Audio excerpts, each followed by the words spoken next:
In recent years, we've seen a dramatic rise in the number of mass shootings, many that can be directly traced to the convergence of guns and the mentally ill. As we conclude our conversation, OKC Police Chief Bill Citty talks about some of the new challenges that law enforcement face. We have a tremendous amount of untreated mental illness here in the state. How much of an impact does that have on your department? Well, the impact's becoming greater and greater. Our mental health calls has probably more than doubled, just over a 3 to 5 year period. There's a high percent of persons using drugs that are self-medicating as a result of mental health issues. Those are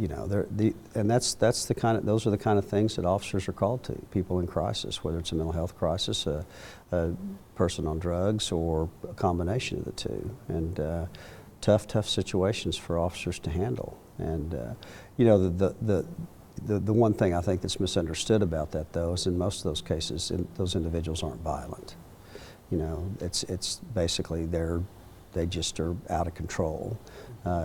Not really a threat to themselves or anybody else, but it's a problem. It's somebody a parent can't deal with, or somebody just who can't function well, but aren't really violent. There are some that we have to deal with, but a very small portion of those. So it has a huge impact on this police department, on the city, and the community as a whole, of not dealing with it. When you started out in law enforcement, did you ever envision that you would have to focus on everything from shooters in schools to domestic terrorism?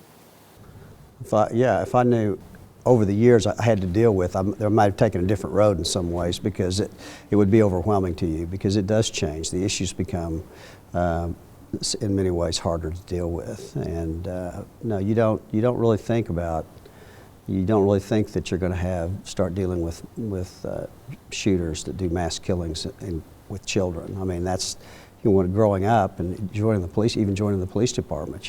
When Sirloin Stockade happened and we lost a number of employees, it was shocking, because you just didn't see that. And so for somebody to go into a school and for no reason and take the lives of innocent kids is, it's just unfathomable. So no, you can't. You really, I never anticipated that in law enforcement.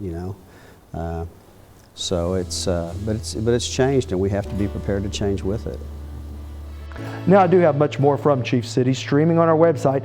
There he talks about the growth of paramilitary style policing in some departments and why it has both pros and cons.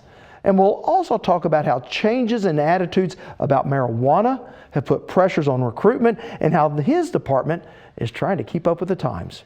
To see those, just head over to okhorizon.com and click on our value added section.